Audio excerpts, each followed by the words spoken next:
evening. So I will now call the meeting to order at 6:06 p.m. Can we? No, there's every time they walk in. Yes, we need you to get back. Are we good? The roll call, please.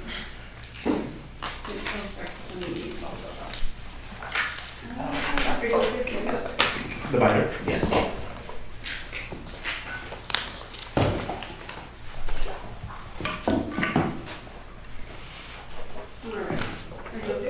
I can, yeah. Okay. Board Member Bailey Vaughn. Present. Board Member Enyana. Absent. Absent. Board Member Hegstrom. Yes. Present. Board Member Saketa. Present. And Co-Chair Cotter. Here. Alright, and for the record, we have Board Member Enyana absent and 10 vacancies. Okay. Oh, I went into yours. Okay. We'll go to item B, agenda review and modifications. Are there any modifications to the agenda? Okay, none. We'll move to next item C, report from the department. Yes. We put, I can do this one. Yep. Yeah, we just have a super brief report just because we just saw you all. We've been continuing community outreach at a couple of other community events, Park Arcs and Cinco de Mayo. There's our two folks, and then a couple other folks. So the whole team has been contributing to our different events. We have one more the rest of this fiscal year, and then we'll continue next year. Some of our outreach has kind of have some fruits.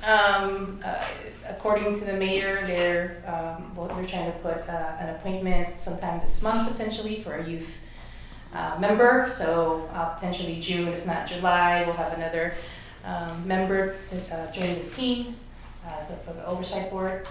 And then staffing update, we're almost done with our administrative assistant, and hopefully we'll have them on board sometime in June. We're just doing round twos and hopefully offer soon. And then I don't know if we can mention the other. Sure.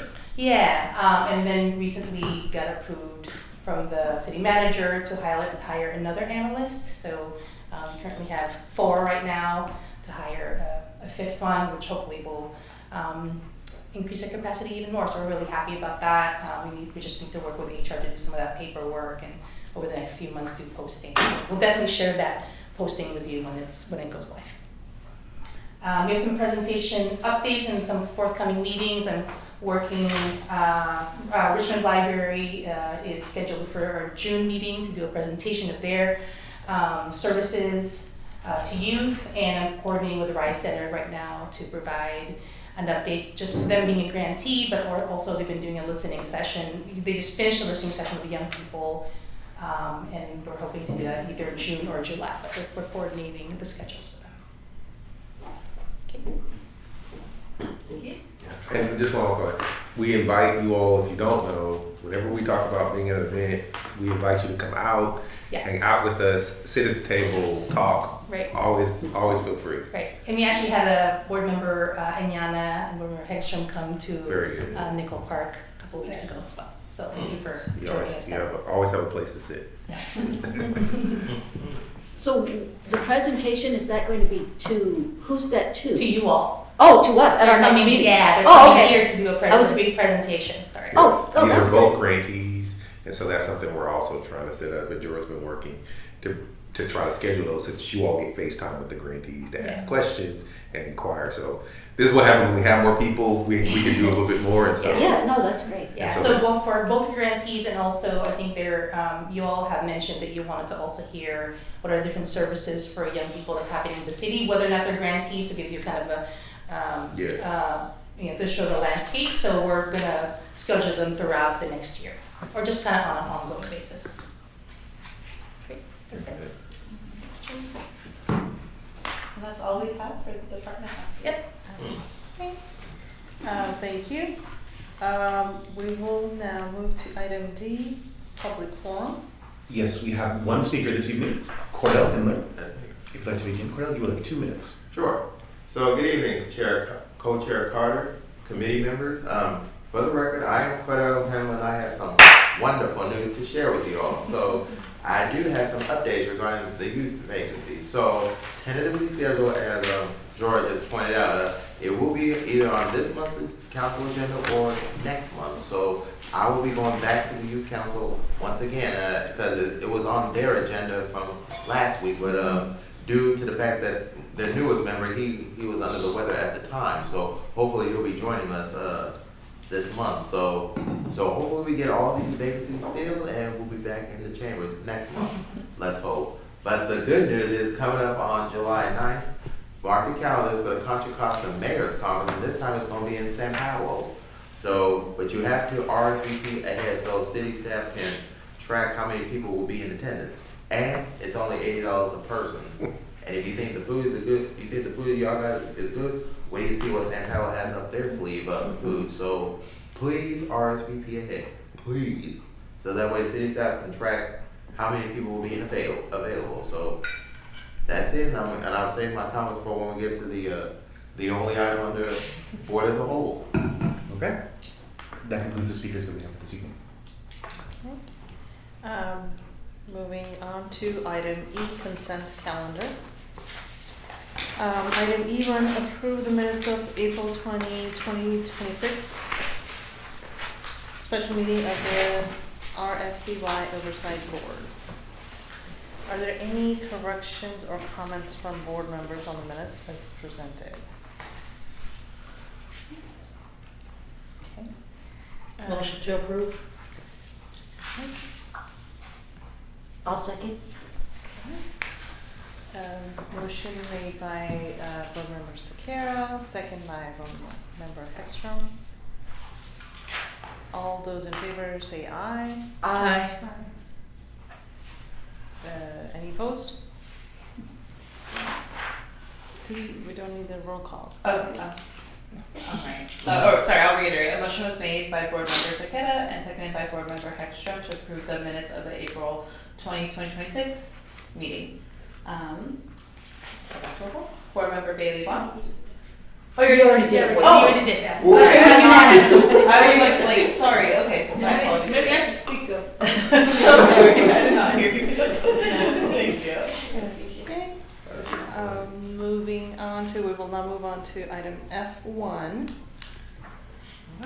Receive options from department staff on how the Oversight Board may choose to fund organizations and approve a funding recommendation for selected organizations for 1-year grant that shall run July 1, 2026 to June 30th, 2027.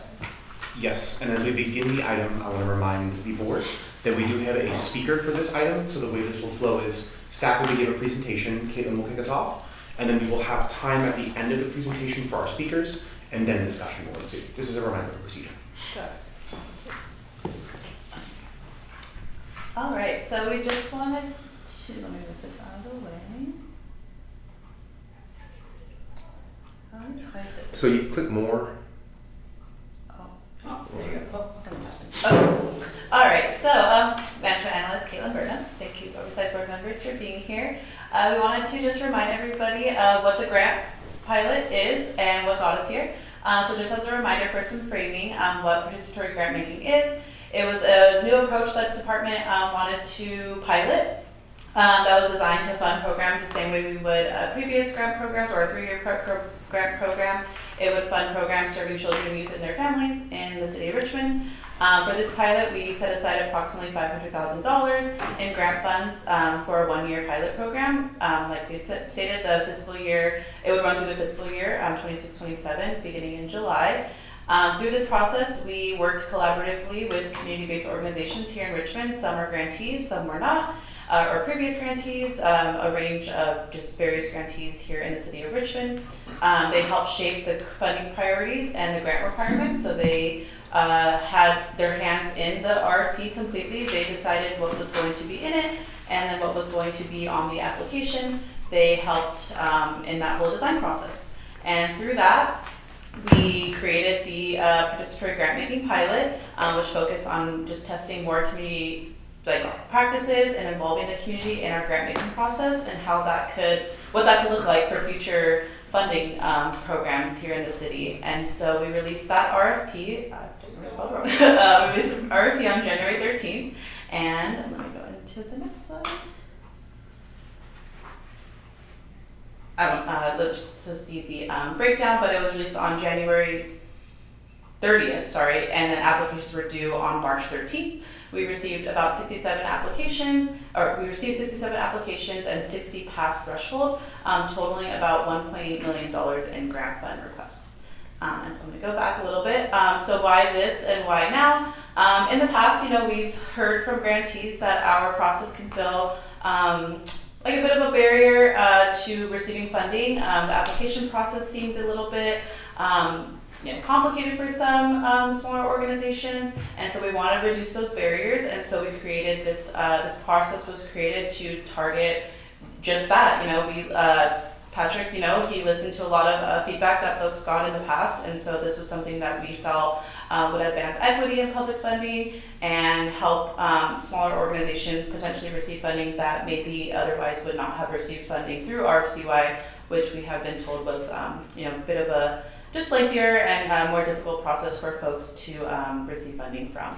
And so this new model shaped this new funding cycle that we'll be entering into, and hopefully more funding cycles that the department produces, years to come. So just wanted to bring kind of the background of what PGM was. And for purposes, we do call it PGM, participatory grant making. It could be a bit of a mouthful, so we do use PGM as the acronym. So you hear us back and forth. So I'm going to skip to here. So just to like how the groups were categorized. But if you were an organization under Group A, that means your organization budget was less than $175,000 a year, and the most you could ask for was $25,000 of grant funds. Then we had Group B. Those budgets, organization budgets, were categorized between $175,000 to it should be $499,000, and then they could request up to $50,000. And then the same for Group C. Or budgets with over a $500,000 organizational budget, and they can ask for up to $50,000. So the reason they are broken up this way, and B and C are, essentially like very similar, it mattered because when it came to scoring, organizations felt like they wanted, the feedback we got from the design team was they wanted those applicants to be scored amongst organizations of their size. And so that's why this breakdown is the way that it is. So just keep that in mind. Look at when we go through the groups, that is why they're categorized that way. So would they need more if they're Group C? Like, could they request more if not, or is it straight up $50,000? No, the most anybody could ask for this grant was $50,000 because of the small bucket that we had of funding. The most we could award would be $50,000. Yeah. Any other questions? I know you weren't here for the start of the PGM, so I hope that. You got it. It's gonna be a lot. For our bigger, But you or normal general grants, they do go up to $300,000. But yeah, this is a pilot program. It was a good way to get an understanding of what our organizations are wanting to change in our application process. And one thing I will add to that was an RFP that was different than what we did previously with the 3-year RFCY cycle, was allowing organizations to ask for 100% of their program budget. So say, for example, they had a program they were proposing, and to fund that entire program, it cost $25,000. They could ask for the full amount. In the past, there was a cap on how much they could ask for the program. A certain percentage, yes. And so in this, for this RFP, we as in the group, and designed it that way to where if there was a program based off, just because their organization budget might be small, but they want to run a program that costs, $25,000, they didn't want that to affect them applying for program funding that would allow them to actually run the entire program, not attached, so that it wasn't attached to their organizational size, basically. That's nice. Well, Yeah. plus. Any other question? I think next we're going into, and so the evaluation process. So just to show you the breakdown of the point values. So this was how they were scored. So the application was broken into organization story and program summary. That was worth 20 points. The program design was worth 35 points. Outcomes and impact was worth 25 points, and the budget was worth 20. And for this RFP, Richmond-based organizations received an extra 10 points for the grant guidelines, and that was what was decided on. Again, amongst the group, originally they wanted Richmond-only organizations to be able to apply, but we were not able to do that within the charters, so compromise. And so we awarded 10 extra points if you were a Richmond-based organization, and that means that you have your office is located in the city of Richmond.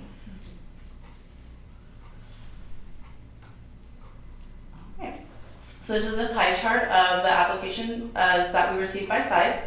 So Group A, we received 13 applications. Group B, we received 8 applications. And Group C, we received 39 applications. So as you can see, the larger groups still make up the majority of the folks that apply for our grants. And that is a reflection, most likely, of capacity, of what folks with larger organizational capacity can do. And so that's reflected here.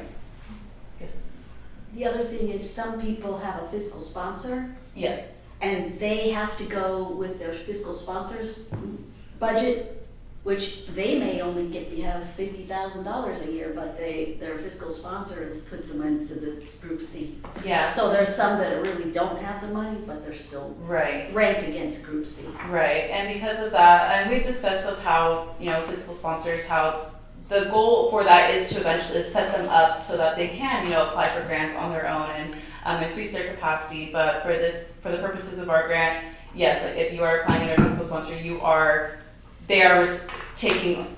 utilizing their financials, their board of directors, their 501c3 status, so they're utilizing those, and so for that reason, they have to be scored amongst the larger size organizations. Mm-hmm.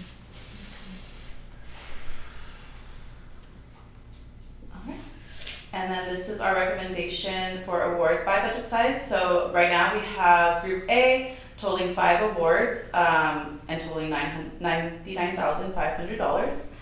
Group B, 4 awards totaling $147,000. And Group C, 5 awards totaling $250,000. And so with that, the total, I don't know if I have the full total. What does that come up? It's a little over 500 or under 497. 497. Yeah, so it's a little under 500,000. So it totals 497,000. I think that's on So I want to mess around. I want Yes. to rearrange things. Okay, we very much so. Also, good evening, Oversight Board and Co-Chair Nicholas Delgado, Associate Management Analyst at the Department. Well within your rights, what we would like to do here is show staff's recommendation on how we got there, so you can see kind of the thought process that we have. Okay. Jorah and Patrick have some information and some language on it is your right to change and mess around with these organizations. There are requirements that we have to go through per the Absolutely. RFP process. And so I we got have a recommendation on these broken out by groups. And so you'll hear from each of us on a group that we're going to present on. And then after that, then we can have discussions on the Okay, Mhm. thank you. Wait, and for reference, your packet also has a lot of this information too. I've been looking at the packet. Yes. So we also want to highlight that as we get into it. So we will have staff's presentation. We spent quite a bit of time today going over the best way to make sure you could follow along directly with us, because we know that's feedback we've gotten previously. At the back of your packets is a full printout of every organization that applied, the amount of money they requested, a program summary, and their demographics that they serve. We wanted you to have their zip codes and demographic breakdown, but it would look like this, and it was impossible to read.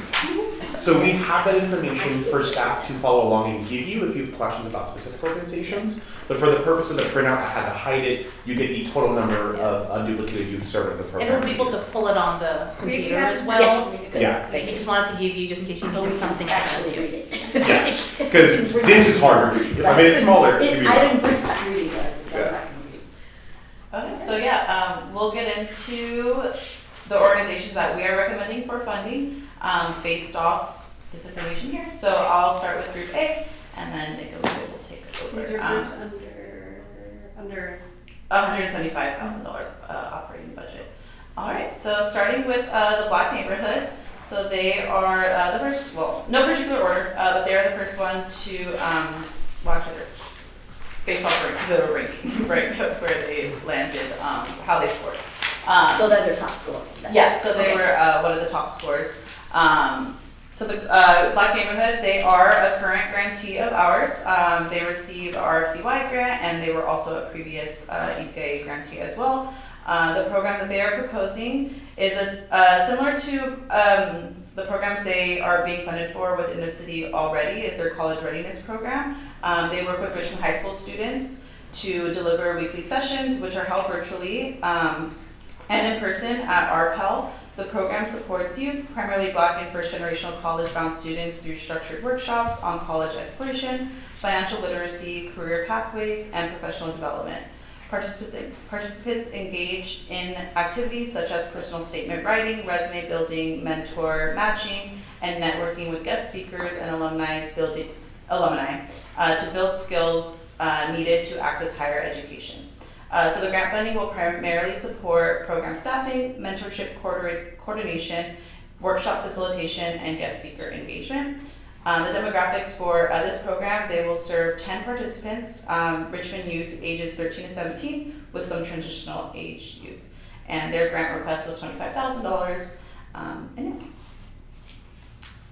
Any questions about this one? Should I just move through all of them? Yeah. Okay. The next grantee or organization in the Group A category is Empowering Youth Through Music, who would be partnering with RPEL. And so they,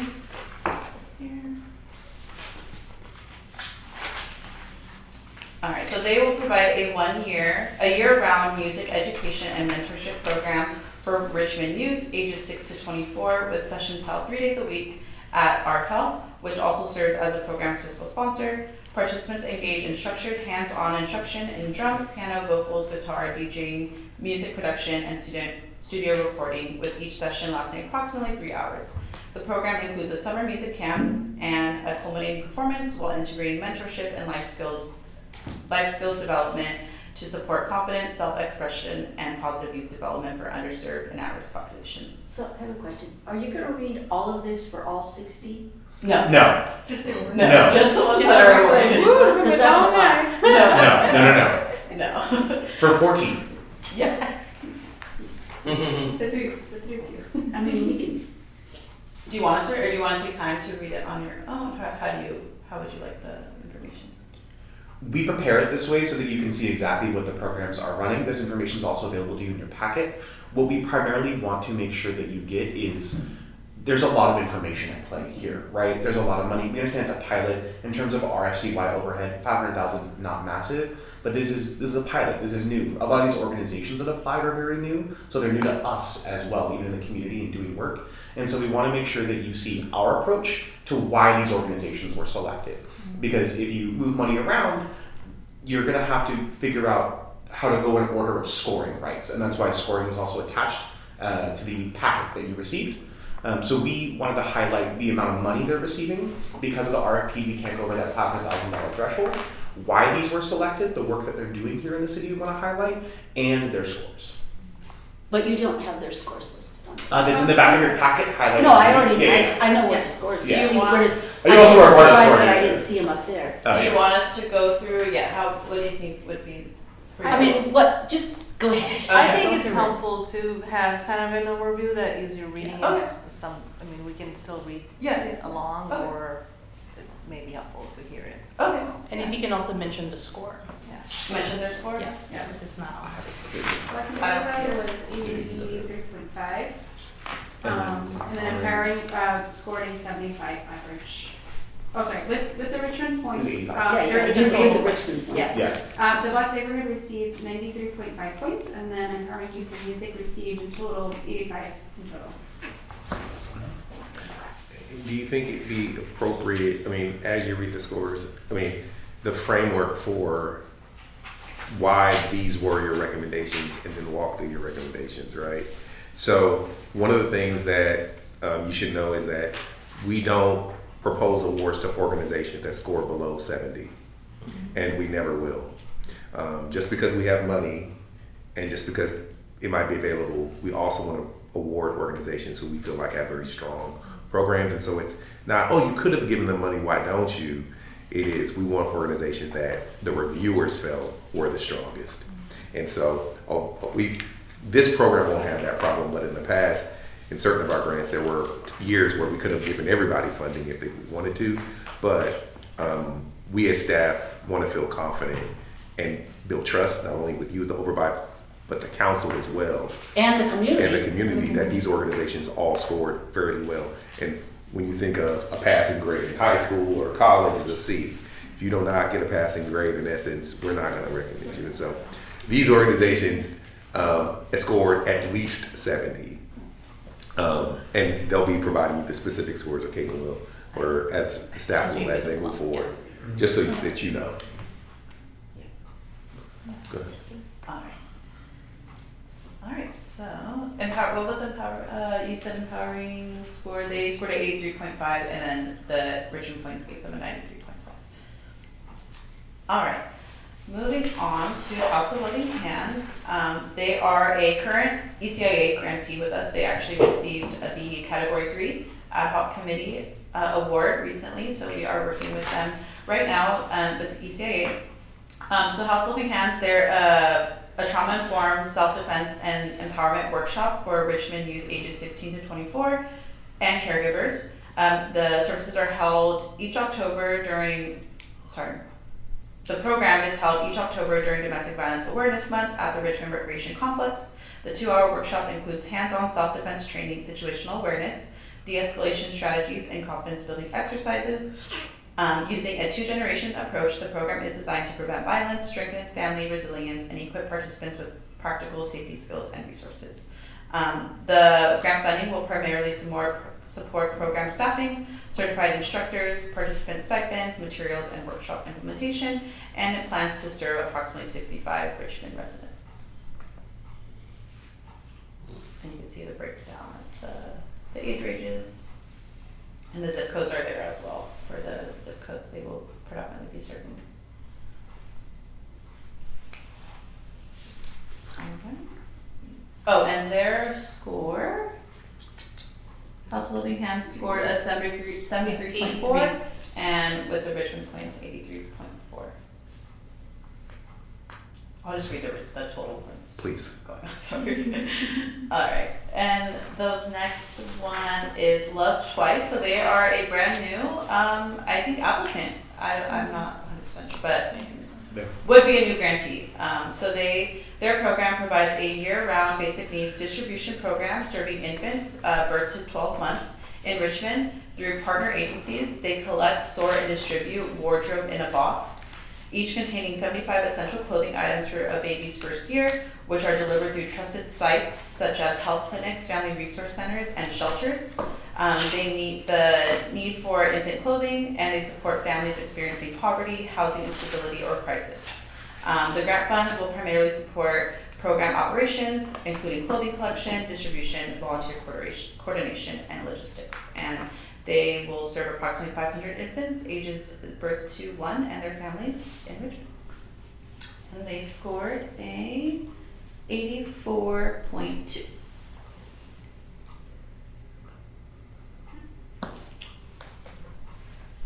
All right, and lastly, the Richmond Steelers Youth Football and Cheer. They are a current RFCY grantee with us, receiving the 3-year grant. The Richmond Steelers provide year-round youth sports and wellness for youth ages 5 to 14, with seasonal training held at the City of Richmond Fields and West Contra Costa school sites. The program includes football and cheer training, strength and conditioning, and mentorship, with practices held multiple times during the week. They receive structured athletic instruction, teamwork development, and character building support. The grant funds will primarily support scholarships, equipment, uniforms, and program costs, and they will serve approximately 200 participants in the City of Richmond. And they scored a 94.3.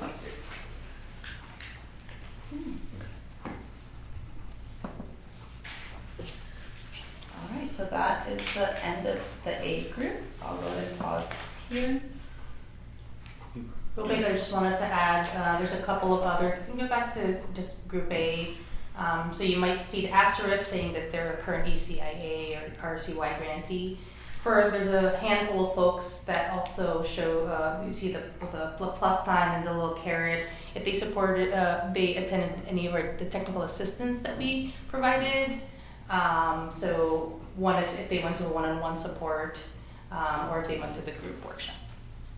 So it so happens that for each of the groups in our recommendation, there was one that participated in the one-on-one support.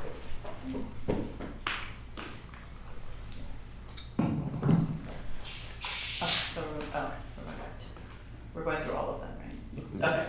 All right. I will go ahead and take Group B for you all, for the boards.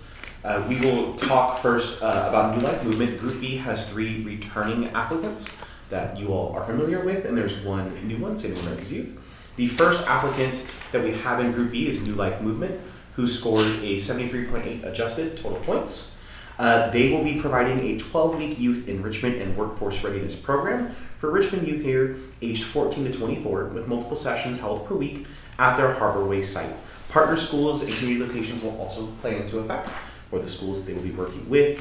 It will combine hands-on career exposure, academic support, mentorship, and enrichment activities. It will include college visits, cultural outings, and workforce development experiences. As a fun fact, will be based and part of their new cafe that recently opened up. They are requesting $50,000. It will primarily go towards program staffing and the workforce training aspects of their program, and it will serve approximately 125 participants here in the city of Richmond aged 14 to 24. And we have the demographic breakdown up above. And I'm sure New Life Movement is very well known to the majority of you here. Moving into our second applicant for Group B that we are recommending for an award is Saving America's Youth. As a note, they are also fiscally sponsored by New Life Movement. They are also considered for award for $50,000. Saving America's Youth scored a 78.5 adjusted. And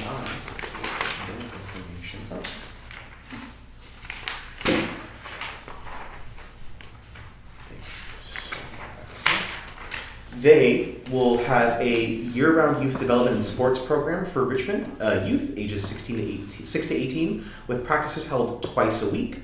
They will be at Booker T. Anderson Community Center, and they will run games for the Richmond Recreation League, and they will have regional tournaments.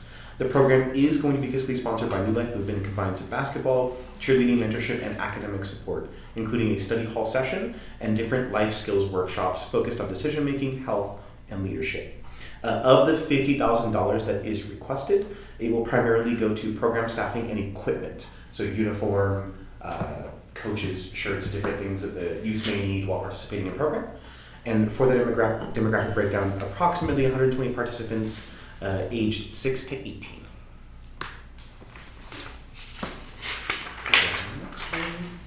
We then have Things That Creep.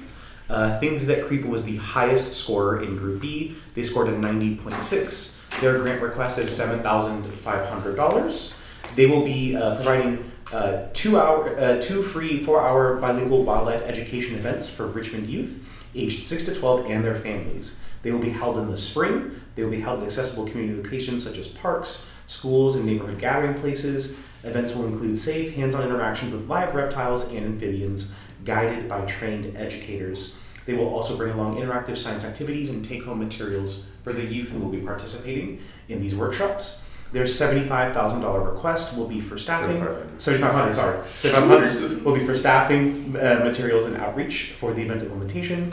And their anticipation is serving 600 participants annually, including the youth and their caregivers here in the city of Richmond. And finally, we have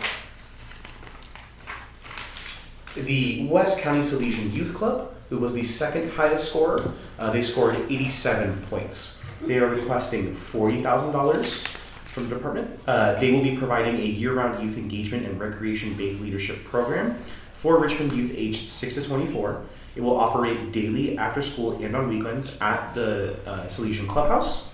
The program will support a wide range of activities, including sports, mentoring, and academic support. Partner-led programming will also happen within a centralized, supervised environment. Their grant request of $40,000 will be for recreational equipment, space enhancements, and program support. And they will be working with about 400 participants annually, ranged for their ages 6 to 24 years old. Any questions so far? Alright, and then I'll close this out with our Group C, which is our most competitive group. These are a lot of our integral organizations, and the scoring here is down to all of our recommended awardees here scored over 100.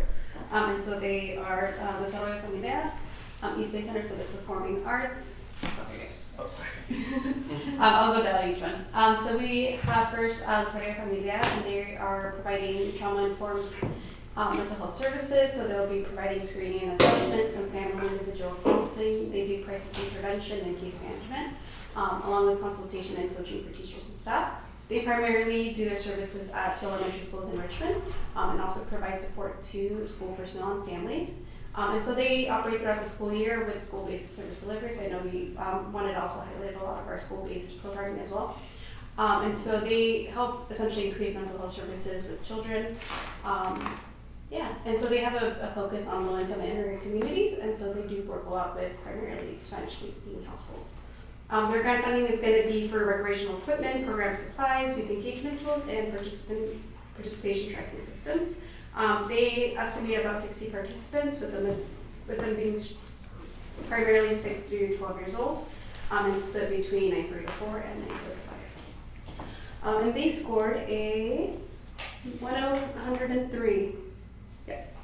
All right, and then we have East Bay Center for the Performing Arts. They are very familiar to us, both as ECIA and RCY, and they do a variety of things. And for this program in particular, they're going to be giving us tuition-free performing arts education through weekly classes in West African music, in ballet, strings, jazz, theater, Mexican song, hip-hop, and giving support to artistic development and emotional and social well-being.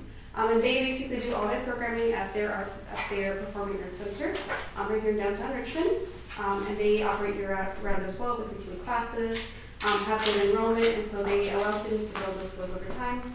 And their whole mission is to bring equitable access to high-quality arts education, give them creative expression, and then support youth development. And so for grant funding, it's primarily noted for personnel, program materials, curriculum, and general operational costs through program delivery. And they're estimating about 132 participants, with the majority being in the 6 to 12-year-old range, with a few in the 13 to 17 range. And the majority of their participants coming from the 9404 zip code, and with some in 9405 and 9406. And they actually were our highest score overall from the program with 103.6. So they are very good at applying our programs. You got a 0.6 out of that scoring system? 103.6, yes. Without the Richmond points, it was 93.6. We had some really hard reviewers this cycle, so yeah. But with submittable, you could only pick 1, 2, 3, 4, 5. Their averages. Yeah, averages, yeah. It was Yeah, averaged so over it odd numbers. averaged it as something. Yeah. Because someone could be really good, and then one person was like, nope. Yeah. So, but it was good for us to get a variety of different experiences with our reviewers. And then our next grantee for Group C is Eastern Elementary, and they will be fiscally sponsored by the West Contra Costa Public Education Fund. And they're going to be providing one-on-one and small group literacy group support through tutors with a whole school reading model, giving targeted instruction to help with reading skills. Of course, they have newsroom, so they'll be taking place there during the day. And they're going to be operating throughout the academic year with tutoring aligned with classroom instruction. They're hoping to address low literacy rates and improve reading outcomes by making sure that their students get that support that they need to build proficiency and academic success. Also focuses on students from low-income households, English learners, and foster youth. And so the grant funding will support 2 tutor positions, and the demographics are hoping to target 425 participants, with the majority, as it is elementary school, 6 to 12 years old, and the majority of participants coming from the 9404 zip code. And then I think this is our second to last one. Scientific Adventures for Girls, they received $50,000. Oh, let me actually mention, Nystrom got 100.4, and Scientific Adventures for Girls got 103.3. And so they are providing a 27-week after-school science, technology, engineering, STEM, math enrichment program. So they'll be doing hands-on projects, receiving mentorship from women in science, and then having some social emotional learning built in as well to build confidence in science. Their services will also take place at elementary schools in Richmond, across 8 of them. And they will also be hosting individual family engagement events to help kind of connect them to the family as well. Also during the school year, offering 2 to 3 one-hour sessions per week per site, along with the family events that we mentioned, and for them to take some take-home learning activities as well. And of course, it is scientific adventures for girls, so they hope to exist gender and racial disparities in science education, and they want to increase that access and build early science identity, and support their long-term academic career pathways. Also focusing on students from low-income households and girls of color who are underrepresented in the STEAM fields. And the grant funding for here will support personnel and teaching staff. They are hoping to target 450 participants, with the majority being in the 6 to 12 year range. And the majority of the participants coming from the 94803, 04, and 06 zip code. And then last but not least is the Watershed Project. Also have been previous ECA and RFCY grantee as well, and they scored 100.3. And they are going to be providing a 9-month paid green force work development internship that will be doing hands-on environmental work with professional development, mentorship, and career exploration. So they're working on greening urban watersheds, community engagement, environmental watering, and then K-12 education. Their services are at a office site in Richmond and will be spread out throughout Richmond at community locations, parks, schools, and watershed sites across the county and Alameda as well. And they will be doing field trips and doing some partner site visits as well. It's running through October through June, with participants doing about 12 to 16 hours per week of paid programming, so the students will get paid, including fieldwork, workshops, and team-based projects. It helps to address youth employment and lack of access to career practice. We hope that goes into that future time when they need to apply for jobs. So they're going to be having that hands-on experience and exposure to environmental careers. Also will serve primarily low-income youth and young adults from underrepresented communities, including Black, Indigenous, other youth of color, LGBTQIA+ individuals, Christian students, and system-impacted youth. So their funding will be for staffing, wages, program materials, and transportation support, which is a big thing that we love to see is support services. And it is because it is a more tailored program. It's only going to be 10 participants, with the majority only being 18 to 24 years of age. With that, Yeah. we understand this was a lot of information throughout the year, but we wanted to make sure we did our due diligence in letting you know the organizations that we believe as staff should be funded, and we want to provide a bit of framework as to why. I'm going to be referencing the score sheet if you all wish to flip to it in your packet. What we have here is a very interesting selection of scores as we go down this range, right? These organizations all scored, as Patrick said earlier, above a 70 when adjusted for Richmond-based points and their total points values. And the spirit of the grant was to build this pilot program to work with the community and to get new organizations involved, right? But we also had to balance it with the fact that out of all of our different categories, only one category had anyone who scored over 100. So we as staff also felt it was important to make sure that we are collaborating with those anchoring organizations that offer good services, good support, and that we know scored incredibly high. So what you see here is a wide range of variety of services offered. In Group A, we have an entirely new organization that received funding under Love Twice, House of Loving Hands, Empowering Youth Through Music has never received a grant through us either. And so in Group A, what we did is we took our highest 5 scorers, who even before adjusted scored all over 70, and gave them their full amount. You see everyone received their full amount of requests. We do not believe in giving half awards. Can you even do half the services if you're given half an award? For Group B, which tended to be our lowest scoring, we took everyone who scored at least a C or better, right? When we get to the 71s, we're getting to C minuses, we're getting awfully close to scoring under that threshold that we didn't feel comfortable awarding organizations under. And then for Group C, we wanted to make sure that we awarded anyone who got at least 100 or higher. If you did that good, if you received an award, we believed it was important to fund you. And so that's why you see a breakdown this way.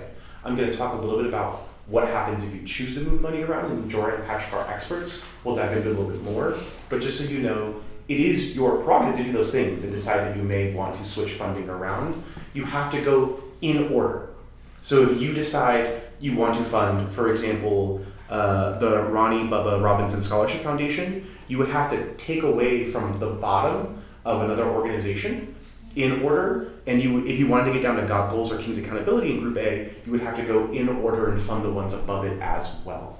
So when we come to those scores, when we come to those discussions, this was staff's recommendation on the best breakdown on the variety of organizations awarded and the amount of services awarded. Yes. So to give a bit of a framework as to why we as staff feel that this is the best breakdown of services, we're going to go into a little bit now of what happens next, but we also wanted to highlight the people that Caitlin worked directly with, which was who was on the board. Oh yeah, I did want to highlight, there were a couple in the group. So in Group A, House of Living Hands, we did have a participant of that program in our design team, and that was allowed. We did not close the grant to anybody to apply, and so House of Living Hands had a representative, a part of the design team.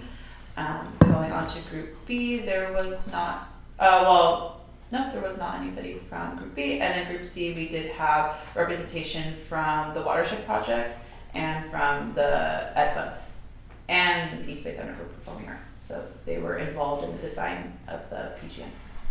And to keep in mind, those organizations in general are very active around the area. They're very well known to you all, so I assume.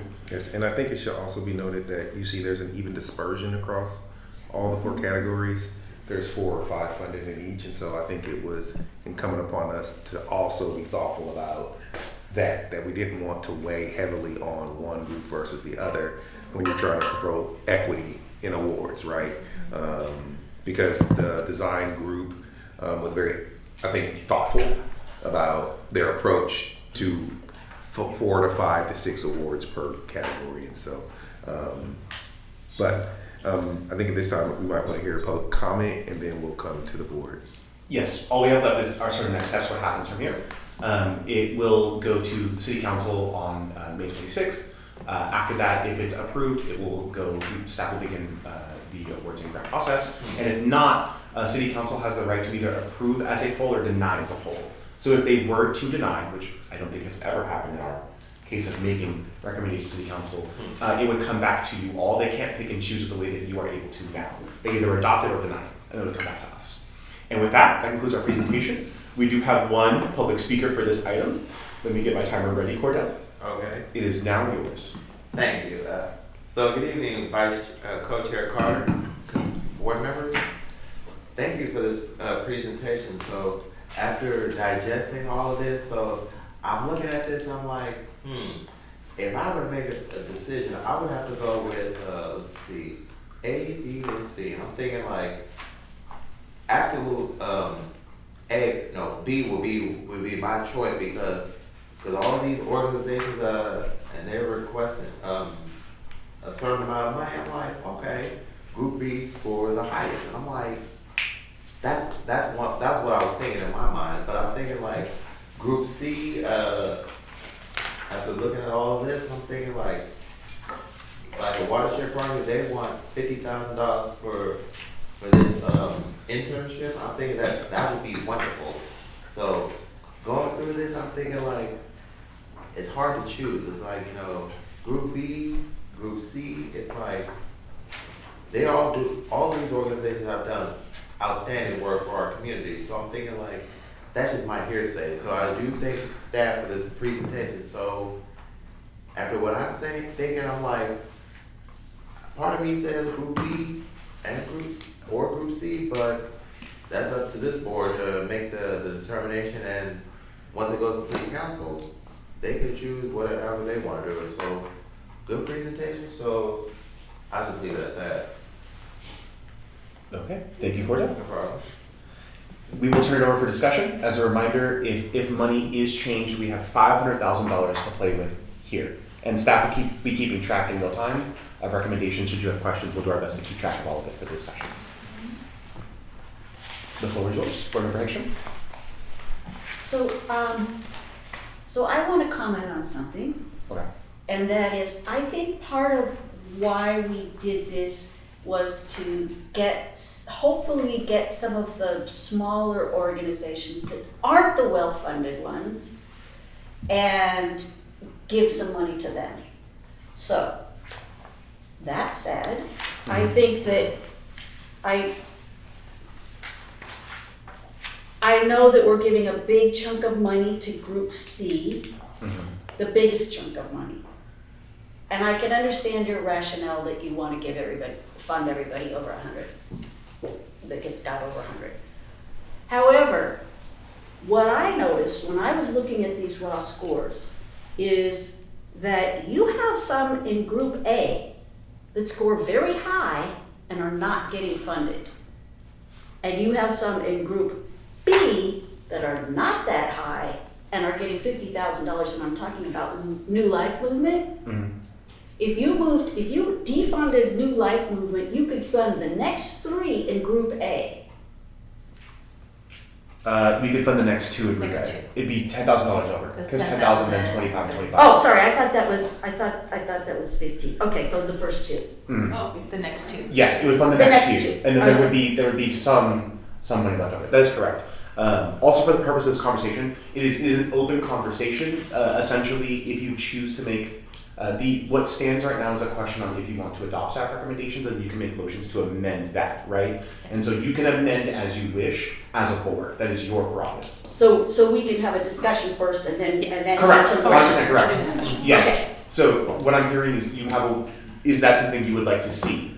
Well, I don't think it's fair to give New Life Movement money when we have some that have scored higher than them in Group A, which is the group we're really trying to target with this grant. I think that maybe we should give the money, take that one off and give it to the next 2 on the Group A. I would. Okay. It's still weighted heavily on Group C, but I think you have a reason for that, and I can understand that, which is that they scored really high.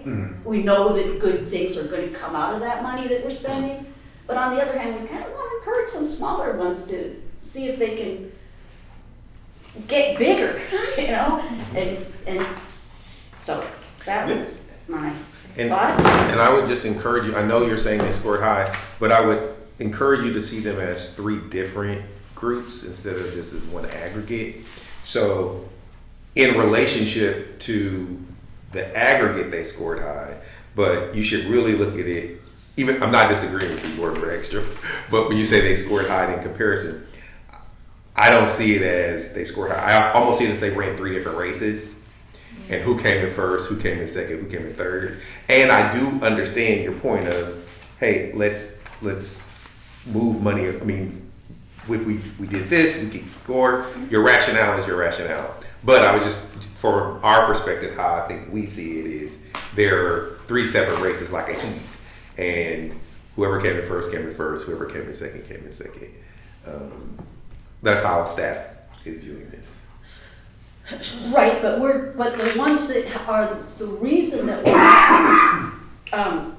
we're scoring Group A against Group B and Group C is because they're the disadvantaged group. No. So if they get a high score in Group A, I think that's worth more than a mediocre score in Group B by a long shot. I agree. Okay. I agree. I agree. All right. I agree. Any other comments? Yes. I just had a question, because of course I'm coming to this on the 11th hour. How were the point system, how were they given the points? Like, what determined you guys to give, let's say, the East Bay Center for Performing Arts 100.3.6? So I think it'd be appropriate Uh-huh. to Bailey Vaughn, board member Bailey Vaughn, if staff, number 1, explained how many reviewers did we have, how are they grouped, where did they come from, and what were the criteria that they used. So For not reviewer specific. No. just generally. Okay. Just talk about the entirety of the process. How did we come to the scores? Yeah. So we had 27 reviewers across all group categories. We had to split up Group C to 2 groups, so that divided that. So that the most that anybody received to score were 21 applications, and that all came from Group C. Group A, so that was one group of reviewers. We had, off the top of my head, 5. We had to have 5 reviewers per application. So to ensure, everyone received at least 3 scores, or that 3 people scored it, but we didn't run into really any issues of people not scoring.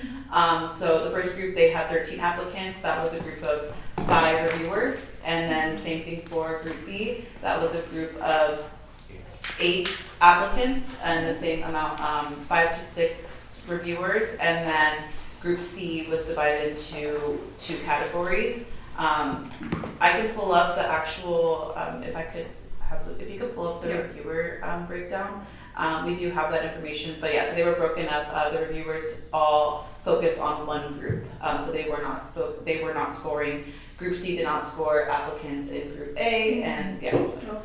And to speak, Go ahead. To speak to what Keelan's speaking on for the reviewers, these reviewers are not us. We as staff do not score these. We want to make sure that the department stays impartial, right? Okay. It would be very biased if we were the ones giving awards. We work with these awards. So what we do is we solicit individuals to come and score for us, and these are professional individuals. So they are people from various city departments. They are our colleagues in other departments of children and youth around, individuals who are very aware of what it means to provide services here in the city of Richmond. As well as board members. As well as many of our board members scored. We had 3 board members here today that scored for us. I don't remember what categories you all scored within, but yeah. And if you look in your packet, you will see the criteria on page 21, 22, and 22. 21 and 22, you can see the criteria that guided the reviewer scores. And they utilized a Likert scale. So they were rated 1 through 5, 0 being something that was absolutely non-responsive, 1 that might have felt deficient, 2 felt like there were major holes, 3 might have been adequate, 4, so that they could score consistently across. And then we use a multiplier to get to the total score for that particular section, right? So we used a Likert scale. Instead of telling you there's 20 points in here and you figuring it out, we give you a Likert 0 to 5. It makes it really consistent for the reviewers to score. And so, as Nicholas identified, we don't score, and we do that intentionally because we don't want to be biased. We might have organizations that we might have better relationships with and some not. And so to remain impartial so that everybody gets a fair shot, we bring on folks who might be a lot more unfamiliar, but might have a set of skills in helping them evaluate. And so I hope I'm getting to something that provides some clarity for you. And when you see a score that's over 100, so those are Richmond-based or that we've added after we get the score and the extra Absolutely. points. We had to go in and add in the extra 10 points. And to Patrick's point, if there is a conflict of interest, reviewers do have to recuse themselves. So we do get Richmond-based folks as well that are from the city and are maybe familiar or have worked in these organizations, and so they cannot score those applications. And if they did, their score is removed from the. Absolutely. So there's a conflict of interest form that gets sent out. People need to mark or note any conflicts that may exist, either for them perhaps or even their family members. So it might not be that I've worked with a nonprofit, but my brother has for the last 15 years, and I've gone to people's houses and spent time with the ED's kids. Right. Or if I have a child that attends that program and I can't be, unbiased because I'm a parent for that program. So Absolutely. we did have a variety of recusals. And I just wanted to comment one other thing too, which is that we had a standard application that was used previously, but for this one, Yes. they made the application, why don't you describe it, to make it easier for groups that were maybe more challenged in terms of the reading and writing and getting the grant proposal put together. So this one was supposed to help the smaller groups get a little bit of a leg up on this. And this was our first application cycle on Submittable. So like Carol mentioned, so this was the first rollout where they applied using Submittable, and Submittable will carry them through the life cycle of their grant. Yes. whoever is awarded. And for future organizations, they will have an account in Submittable. That's where we're gonna put out all of our grant opportunities. So even if they don't get funding, they'll just be able to apply through their Submittable grant. Okay. Other questions, desires to move money around from staff's recommendations?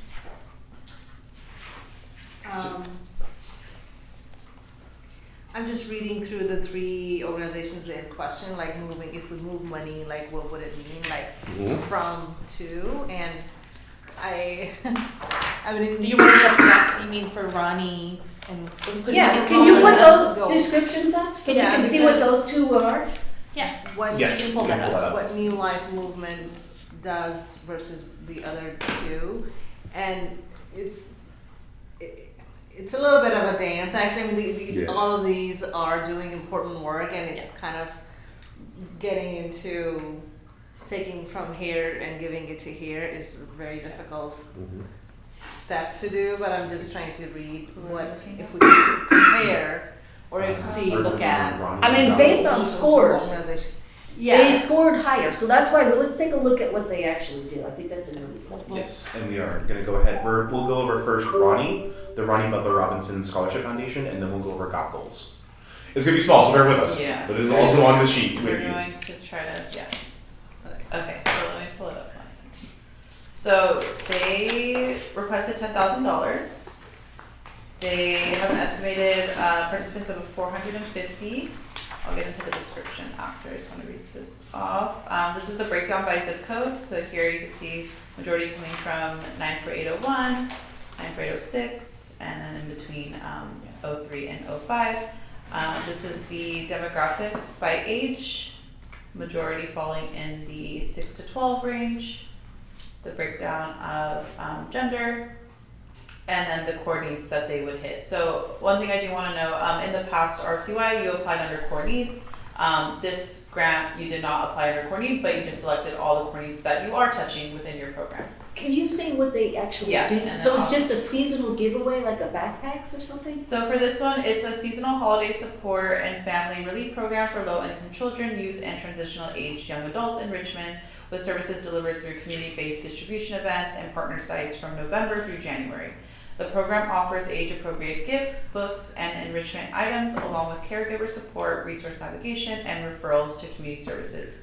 Designed to reduce holiday-related stress and promote dignity and belonging, the program combines direct material support with connecting to longer-term resources to families.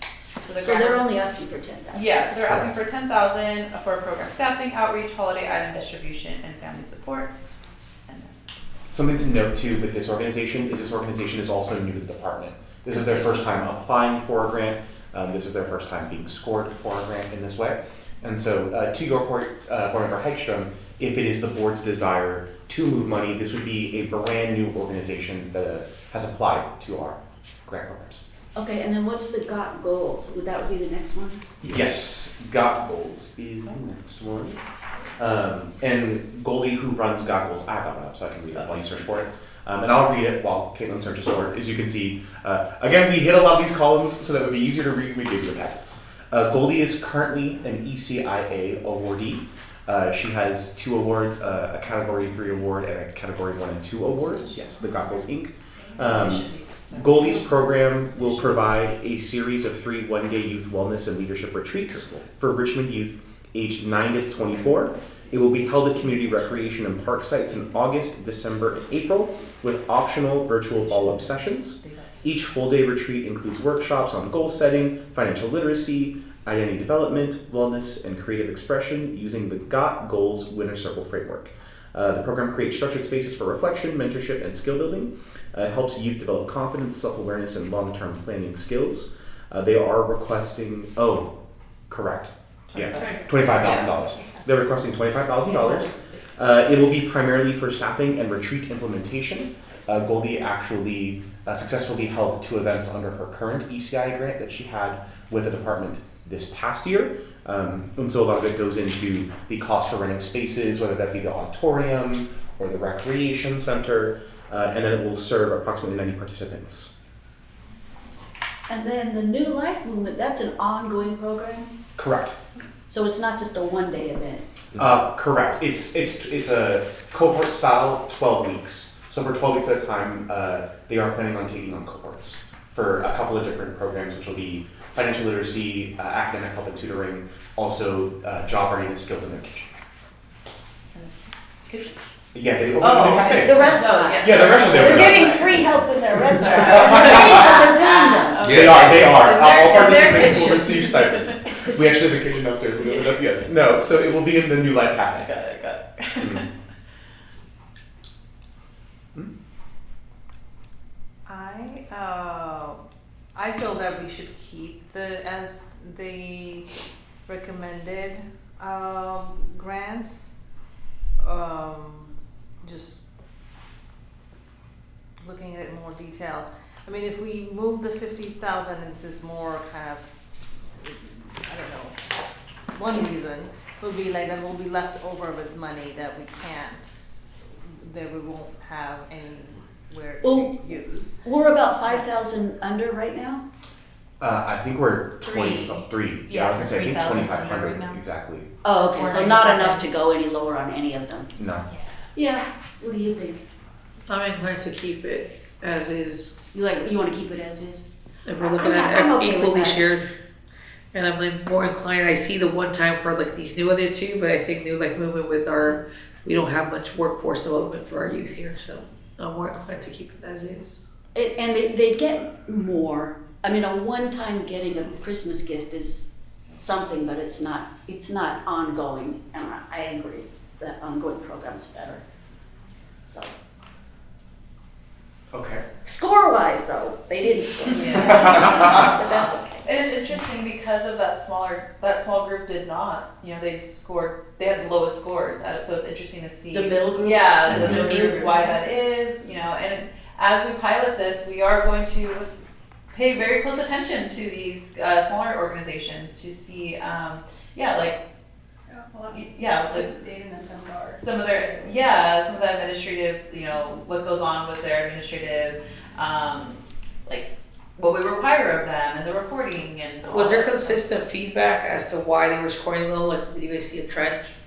We have a couple of theories. We've had conversations with one of our reviewers. One of them is with our submittable platform, it was much easier to navigate the applications. And so one of the prevailing theories that we have is you're only seeing the information that you are required to score. We redacted names, we redacted any application entities outside of the organization that was applying for this information. And you didn't need to see a lot outside of literally the program services and budget. We also think potentially the Likert scale that was utilized may have played an impact because there wasn't point percentages. Sometimes someone would get a 4.6 and then that would have been multiplied. And so there's a possibility that the Likert scale itself played into lower scoring.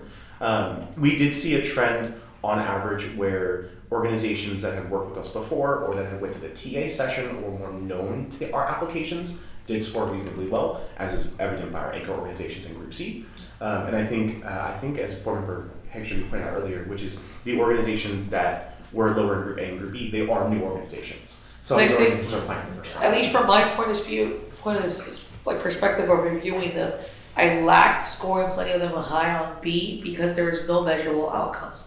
Like there'll be confidence, more like self-esteem, but not like a number, like I needed to see a number as to what your percentage or your goal was. But higher self-esteem, build more confidence was it more for me to incline it higher. And that's very fair.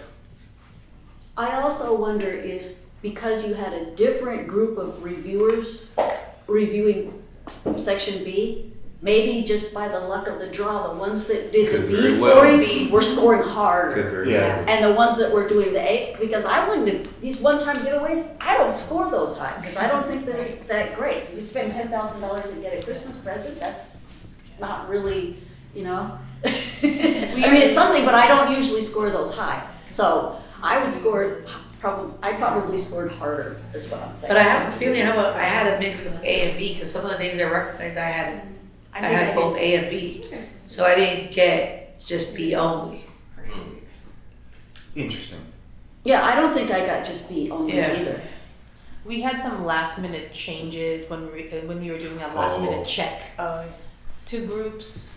Yeah, Oh, so yeah. some Sponsorships. people, and there were, we found in submittable, like, people are clicking things, you know, and that they maybe categorize themselves in a way that they shouldn't have, and so that we had to move, because of that reason, that there could have been some folks that were not in the category, originally that they were supposed to be Scoring in. for the wrong Yeah, group. yeah. Oh, so submittable messed up then? Or somehow it didn't get assigned properly? Not on the assigned end, just on the way they categorize themselves, like the organization. The organization But there's themselves might have also chosen BCA. their. Oh, I see, the organization was originally in B and then got switched to something else? Perhaps, yeah. Yeah. And you might have seen that too. I'm not sure if any of you all did Group C. I remember that there were some that also clearly it was on the organization's end where someone is saying, I'm submitting for a $50 grant. So I think that's something also we're trying to figure out for future kind of uses for submittable. How can we kind of close some of those Oh, the error people graph- who are only entitled to 25 wanted to get 50? Yeah. So Yeah, they said, put there's us a in bu- the next group up? So there's a bunch of interesting. things like that. So we're trying to figure out how to close those kind of holes, both on errors, unintentional or maybe slightly intentional errors for folks. Well, I mean, yeah. the people that are using a fiscal sponsor, they can apply for a bigger grant, even Right. if they're a Yeah. smaller organization, so that also is Yeah. affected by that. We did We're that for mini hoping. grants Oh, this- go ahead. I was just gonna say, for mini grants this year, I know that's something we did, we only let people choose $5,000 or $10,000, because I feel like it would kind of just be a For ECA. simpler parameter of like, you can only get 5 or 10. There was nothing confusing there. What are you talking about? I For the don't- category Sorry, 4 grants. Our ECA, What? not RFCY, but ECA runs that. Oh, So I think we're looking to do something like that. Yeah, so I think overall we're this pilot has been a pilot for us as well, in that we learned quite a bit, and we'll take this opportunity to shore up some quality control issues. But regardless of if you had some overlap, it's kind of moot because the Likert scales were the same for everybody. Right. The questions were the same for Yeah, everyone. that's true. And so it doesn't influence how you would have scored your grant. But this definitely was, I think, a pilot for us in a lot of ways. And so standing up our submittable platform, standing up this PGMA, standing up our technical assistance program.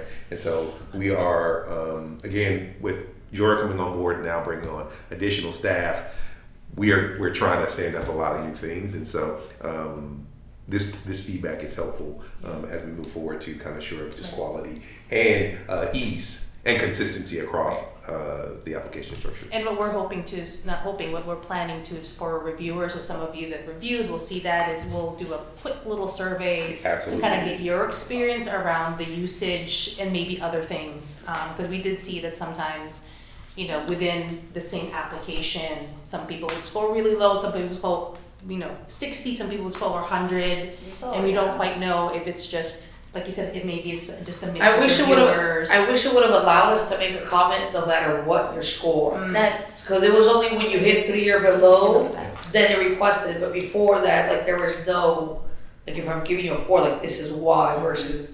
Because I really would have wished we would have had like decimal places, like you're a 4 point something. It was just like. We really, right before this, we saw an application that had a score of like a 50 and 100 within a reviewer scored 150. So we were, and the 50 score, we can see we'll go back and like see the comments, but it's interesting, to note that. Because even the one I scored like the highest, I still wanted to put like point, like it wasn't worth. right. So you have to say, okay, well, maybe if I average it out between the two, I'll put this one as a 3 and this one as a 5, as Yeah. a 4, or whatever, right? And then I was like, So the you have to fun kind of- yes or fun no, does this weigh in? So it's like, But I will say, I kind of liked not being able to make comments because it made it a lot faster because I wasn't writing so nearly as many. I always put something in every box, just Yes. about. I'll just say this, that you two might very well be the anomaly, and I appreciate, Board Member Saketa, your desire to want to give comments above the 3, and so that's something we'll definitely take into consideration. The reason that we required it for the 3 or lower is, although you all are judicious with being commenters and providing feedback, the overwhelming majority of people however, are not. And so, because after the fact, folks will reach out to staff and say, well, I got a 65, why? The brewers wouldn't There's provide nothing to show. comments, right? Yeah. And so now with this, with submittable, not only is it required that they give scores, but it's easy for us to package and immediately send all the people the scores, and we don't even have to wait for them to ask. Once we get council approval, we can just send them the scores with the comments, and that also saves an administrative lift on our team from having to respond one-offs as people request their scores or not. We'll just be able to share their comments. But that is something that we'll make the 4 and 5 an optional and make the 3 and over are mandatory. But we do appreciate that feedback. I believe And we then- have, okay. Sorry, also for like Yes. something, I got tripped off in the beginning because I created like a link through my own Google because the link you guys sent wasn't working at first. Okay. And then somehow when I created my account through my email, I connected it, nothing was popping up. I was like, what the heck? So I forgot about it. And I was like, well, let me go check again to see if the link. Then I forgot about it again. Even though I kept getting your emails. It wasn't until I was like, wait, team. I was like, oh, so there's me, and then there was like you guys on the bottom, like, so you had to play with it. Yeah. I believe with that, the current decision, should the board take a vote, is to fund as staff recommends. We have to take a motion first. Correct, Yes. correct. I make a motion to keep the fund as recommended by the department. Okay, I'll second. okay. And then can we do a roll call? Alright, Board Member Bailey Vaughn? Board Member Enyana is absent. Board Member Hextrom? Yes. Board Member Cepeda? Yes. And Co-Chair Cobb. Yes. Alright, noted. Just want to note, Board Member Enyana is absent, and motion passed unanimously with present board members. And that's. Moving to item G, which is adjournment. Yay. Meeting is